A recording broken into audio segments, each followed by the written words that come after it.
కొలస్సీలకు రాసిన పత్రిక 1వ అధ్యాయం 8వ వచనాన్ని చదువుకుందాం.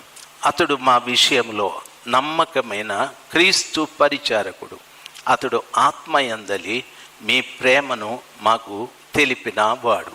అతడు ఆత్మయందలి మీ ప్రేమను మాకు తెలిపిన వాడు. అతడు మా విషయంలో నమ్మకమైన క్రీస్తు పరిచారకుడు. హల్లెలూయా.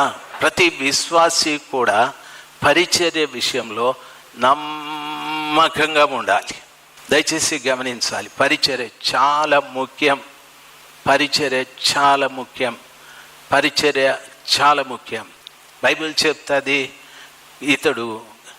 అతడు మా విషయంలో నమ్మకమైన క్రీస్తు పరిచారకుడు.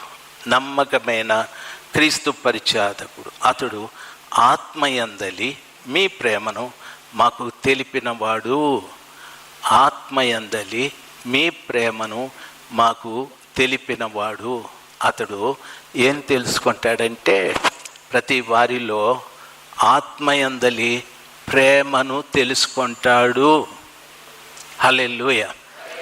ఆత్మయందలి ప్రేమను తెలుసుకుంటాడు. క్రీస్తు పరిచారకుడు, క్రీస్తు పరిచర్యలో నమ్మకమైన వాడు ఆత్మయందలి ప్రేమను తెలుసుకుంటాడు. కొంతమంది ప్రేమ తెలుసుకోలేరు.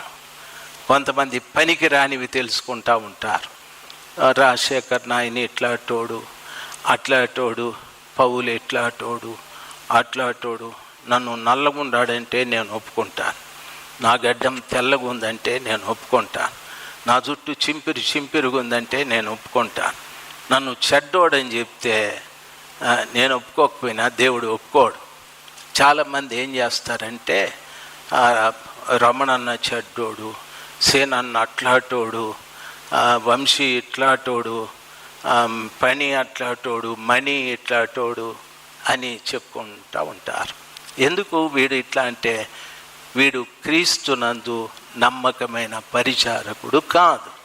క్రీస్తునందు నమ్మకమైన పరిచారకుడు ఎప్పుడు కూడా ప్రేమనే తెలుసుకుంటాడు. ఏం తెలుసుకుంటాడు? ప్రేమనే తెలుసుకుంటాడు. ఒక వ్యక్తిలో ఉన్న ప్రేమనే చూస్తాడు. హల్లెలూయా. కాబట్టి దేవునిలో పరిచర్య చేయడం ద్వారా మనము ఒక వ్యక్తిలో ఉన్న దైవీకమైన ప్రేమని తెలుసుకునే ఆ కృప దేవుడు మనకు దయచేస్తూ వస్తాడు. లేదంటే పనికిరానివన్నీ తెలుసుకొని మన జీవితం అంతా పనికిరానిదిగా చేసుకుంటాం. దేవుని పిల్లలు ఎప్పుడు కూడా నమ్మకమైన క్రీస్తు పరిచారకులుగా ఉంటే ఎదుటి వ్యక్తిలో ఉన్న ప్రేమే మనకు తెలుస్తుంది.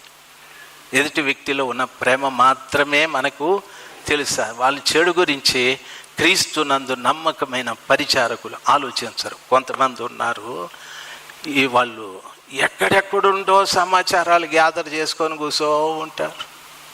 ఎవరు ఎంగటమ్మ సమాచారం, నారాయణ సమాచారం, నరసింహ సమాచారం, కుప్పస్వామి సమాచారాలు అందరివి గ్యాదర్ చేసుకొని కూర్చో ఉంటారు.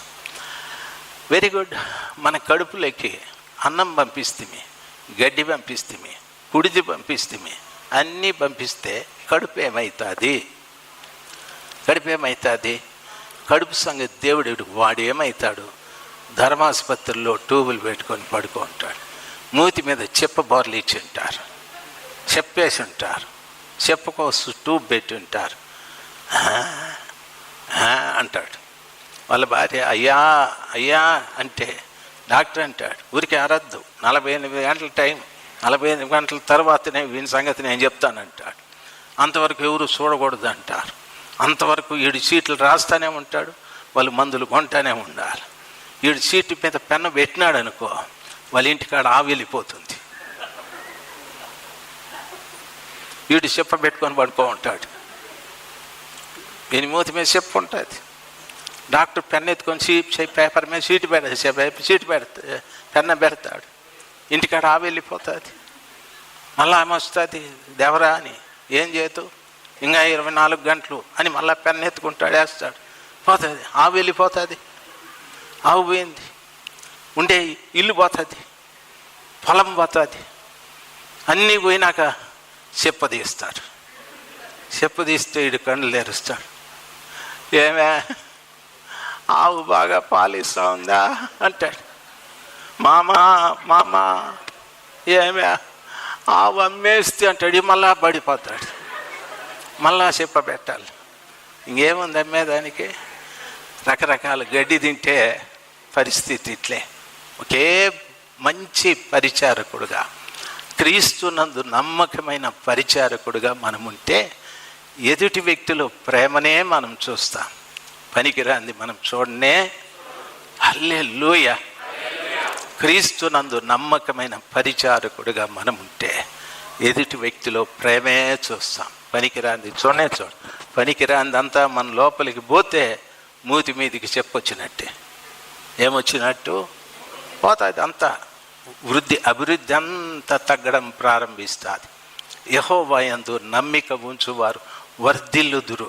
ఆ వర్ధిల్లేదంతా తగ్గడం ప్రారంభిస్తుంది. పాలిచ్చే ఆవు పోతుంది, పేడేసే గేదె పోతుంది, ఏదో వాన వస్తే తడకుండా గుడిసి ఉండేది అది పోతుంది, ఏదో వర్షం వస్తే ఒడ్లు గింజలు 4 వస్తూ ఉండే అది పోతుంది. ఇవన్నీ పోయినాక నీకు చెప్పదీస్తారు. ఆ పరిస్థితి మనకు రాకూడదు. నమ్మకమైన క్రీస్తు పరిచారకుడుగా ఉండి ఎదుటి వ్యక్తిలో ఉన్న ప్రేమనే మనము చూడాలి. హల్లెలూయా. కొంతమంది నానా గడ్డి వేసుకొని లోపల అన్నం తినేటప్పుడు పెనలానికి చెప్తాడు, కలుపుతా ఏమి పాస్టర్ గారి సంగతి తెలుసా నీకు? కానీ ఆమె వేస్తా ఏంది బా అంటుంది. ఆమె వెరీ ఇంట్రెస్ట్. ఏంది బా అని. ఇంకా తెలదేమే నీకు, ఆదివారమే చెప్దాం అనుకుంటే, అయితే ఎందుకులే అనుకుంటే కానీ ఇప్పుడు వచ్చేస్తుంది బయట చెప్పొద్దునా అని చెప్తాడు. చూడు, ఇంకా ఆమె ఏం చేస్తుంది? ఆమె తట్టుకోలేదు పాపం బిడ్డ.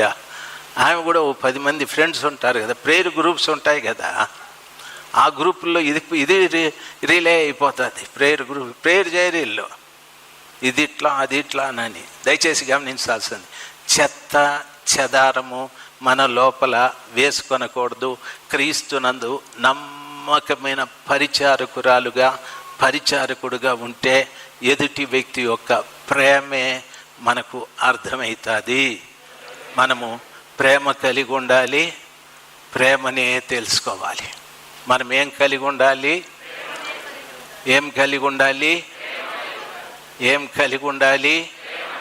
అందరూ చెప్పుదురుగాక. ఏం కలిగి ఉండాలి?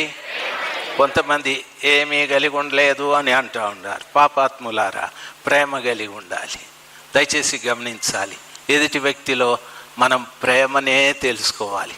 ఎదుటి వ్యక్తిలో ఉన్న తప్పు మనం తెలుసుకుంటేమా, చూడండి, ఇంట్లో అన్నం తింటా భార్యకి చెప్తాడు, పిల్లలు వింటారు, అందరికీ ఈ విషయం వీళ్ళే నూరిపోసేస్తారు. వాళ్ళు చెడిపోతారు, పిల్లలు చెడిపోతారు, భార్య చెడిపోతారు. మన చేతులతో మన కుటుంబాన్ని మనమే నాశనం చేసుకున్న వాళ్ళు అవుతాం. కాబట్టి క్రీస్తునందు నమ్మకమైన పరిచారకులుగా మన ముందుముగాక. హల్లెలూయా. Praise the lord.